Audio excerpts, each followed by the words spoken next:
Hello. It's Amy Mueller from the Wisconsin chapter of the Sierra Club here for Wolf Awareness Week and our special look at dogs and wolves today. So I'm so grateful to be joined by Patricia McConnell. As you may know, Patricia is a worldwide expert on canine training and behavior and known for her engaging on knowledgeable books, speeches, seminars. She's the author of the very well-known The Other End of the Leash, For the Love of a Dog, and her memoir, The Education of Will, among many others. I know when I took my dog for training recently, it was required reading the puppy primer, which I have notes all over. So there's much that she has done for dogs and dog owners. And I'm just thank you for that. And thank you for being with me today. And so with that, for Wolf Awareness Week, we wanted to connect. So many dog owners and lovers also feel a connection with wolves. And so we kind of wanted to dive into understanding maybe some of the similarities and some of the differences. And we're hoping you could shed some light and some of your experiences on those areas for us. Sure. So, first question for you. What are some of the most common canine behaviors that both dogs and wolves share or engage in? Essentially, how are they most alike? We see some howling or playing, resource guarding kind of things.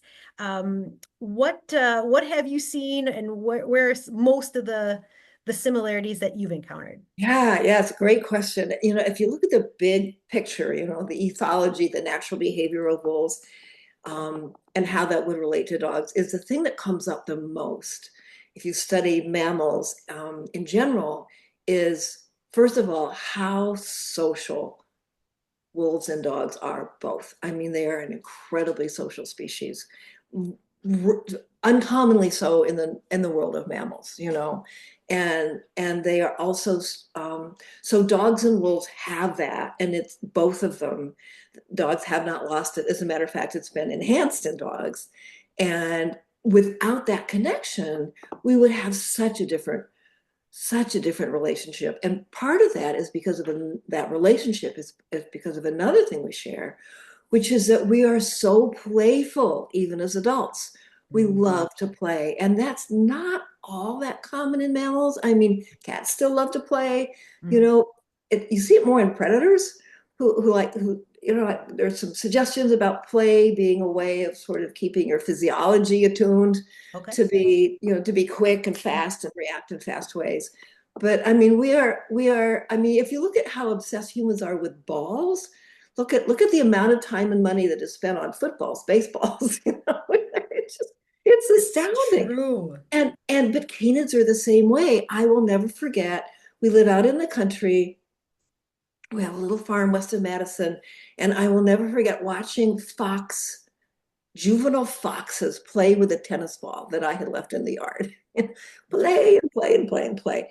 So we're playful.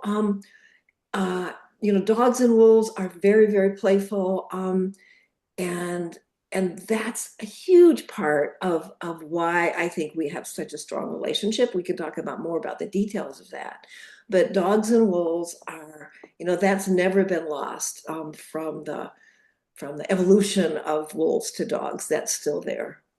Yeah, that makes sense. I've famously seen wolves out in Yellowstone steal like traffic cones from the road and Yes. take them and play. So that's Yes. such a funny Even thing even that as you. grown-ups, and you don't see, we have sheep. You don't see sheep playing in the pasture when they're grown up. You see lambs doing it, they're adorable. But adult sheep, they just don't, So yeah, so dogs and wolves have retained that into adulthood, which is really cool. Oh, that's very cool. I had not thought of that. Well, thank you for touching on that. Um, let's go to the next one. I'm very curious. So, as a renowned dog behavioralist, so grateful again for your time. In your professional experience, how do dogs and wolves behave differently then? If play is a commonality, then where do the differences come in? Yeah, I will tell you a quick story, basically from one of my clients from years ago. They came in with a wolf hybrid, a wolf dog hybrid, and the individual was possessive aggressive. So his wife had been bitten badly 3 or 4 times, which is one reason why I'm not in favor of people having wolf dog hybrids. Yeah, Um, definitely. and so he brought this individual animal in, and so I'm dealing with aggression over objects, possession, right? So I did what I always have done. I had done for years and years and years with hundreds, if not thousands, of dogs, and it's basically just simplified. It's really simple. You put the treasure down, right? Whatever it is that they really want, and then you throw like pieces of chicken, like the best food ever, across the room, and then they leave it to go get that food. And then while they're doing that, you pick up the object and then you give it back to them.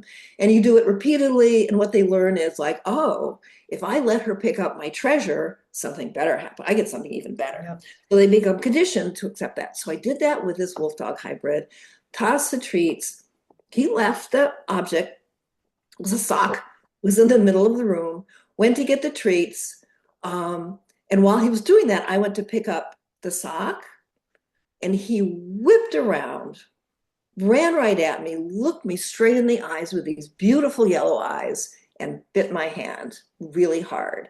And while he was biting it, he was looking at me, and I swear it was like, don't you ever touch my stuff. And what that story is illustrating is something we call docility. Dogs are just simply much more docile. And that's actually a really complicated behavior that's driven by genetics and early environment, but a lot by genetics. So dogs, and we can go into the physiology of it because it's really sort of interesting, but dogs basically, probably because of some genetic changes, are basically neotenous wolves. Neoteny is the condition of retaining juvenile characteristics in the adult form. Okay. Dogs basically act like juvenile wolves. And one of the supporting facts of that is that dogs bark a lot. How often do you hear wolves bark? Well, you know when they bark? When they're juveniles. Adult Oh, wolves don't bark very often. And so dogs are so much more docile than wolves, which obviously makes them way more pleasant and easier to deal with. for us to work with. Yeah, to And train and live with every day. Yeah. exactly. And I'm not saying, I mean, wolves are wonderful animals, and I know people have individual relationships with them, but in general, they are just profoundly different in terms of what they will put up with and how how much they will accommodate, what we need from them. The Right. other really interesting difference that I love relates to eye contact. So there have been, we know that like eye contact is really an important way of sort of making connections, right? Making a social or even a romantic relationship. There's been some great research that's been done that found that comparing dogs and wolves in terms of eye contact, dogs make eye contact with you, a human, much earlier in life, as early as 5 weeks, and they hold it longer. So they will, with somebody they have a relationship with, they will just make, eye contact with you and just sort of look into your eyes. Wolves do not do that, even if you have a close relationship with them. So that's just a few of the, I mean, there's so many differences, but that's some of the ones that I find the most interesting. That's very interesting. My corgi is looking at me all the time. I look at him and he's motioning with his eyes where he wants me to go, what he wants me to do or get for him. Yeah, Yeah. yeah, So I absolutely. can relate. Okay, that's very cool. Well, and then I guess lastly, we know we certainly know the dog breeds that look more wolf-like, right? Sometimes they can even fool us into looking like wolves, like a Siberian Husky or a German Right. Shepherd. Not so much my Cardigan Corgi. But in your opinion, what are some of the psychological and physical differences? So we talked a little bit about the eye contact, but are there any other differences between some of the more wolf-like breeds that you see, or are all domestic dogs kind of in the same boat? Um, so, um, so many ways to go Yeah. with that question. So one of the things I want to address is something that all dogs breed have to some extent, which actually relates to the physiology of the genetics, actually, of what I was talking about earlier of docility. There's something in humans called the Williams-Barré syndrome, and it's a genetic mutation that causes some pretty serious physical problems, but it also creates a different behavior. It creates people who are hyper social, who love everybody. I actually knew a young girl who had it, and her parents were really scared because she was a lovely young 12-year-old girl and she would run up to everybody. I mean, we called her the golden retriever. She would go up to you and just like, oh, and she loved you. She loved you. And she loved everybody. And they were worried about her safety. Yeah. Some really enterprising researchers looked at the genetics of Williams-Barré syndrome. It's on a particular uh, chromosome, and they found that dogs have the same alteration that that causes Okay. this Williams-Barré syndrome in people, although it can be variable. It's not a black and white, it's not either or. Hmm. So that could be part of what drives some dogs being more docile, more loving and friendly, and sort of other types of dogs being a little bit more mature and standoffish, and like, no, you don't get to take my ball away. Yep. Um, so Yep. we don't know. There's a lot of research to be done, but I find that just a fascinating That is. physiological genetic differences that we're just starting to learn more about. Yeah, it's such an we are just starting to learn, I think, so much on this topic, and I Yeah, appreciate you touching on those for us. I think very interesting. I very much think that the idea of play and a dog is kind of as a juvenile wolf, that's, I think, very interesting for me. I've owned dogs my whole life, and I guess I did never put those together. So thank you for shedding light on that for us today. And thank you for joining us so much.